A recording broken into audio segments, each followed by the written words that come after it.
La partie urbanisable de notre région, en particulier de la métropole, mais aussi de l'Isère, est limitée par les reliefs. Donc la ville n'est pas extensible, le territoire n'est pas extensible. Donc voilà, donc la question a été posée comme ça à nos étudiants, de savoir comment vous allez pouvoir définir une attitude par rapport au risque et puis ensuite en déduire un projet. Là, par exemple, ça c'est un des projets qui jouait sur la possibilité au drac de déborder de son lit sans mettre en danger les habitations. Les habitations sont surélevées.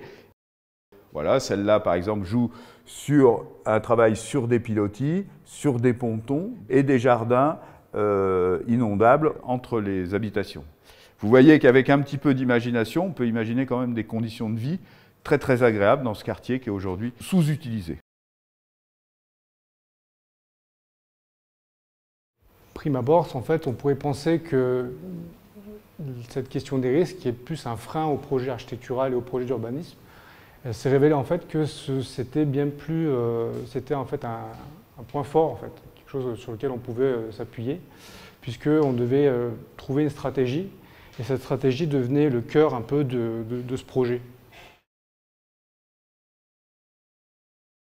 Ce qui intéresse vraiment alors des écoles comme la nôtre, mais des professionnels aussi sur la prise en compte des risques, c'est bien évidemment mettre en sécurité les personnes et les biens, ça, pas de souci.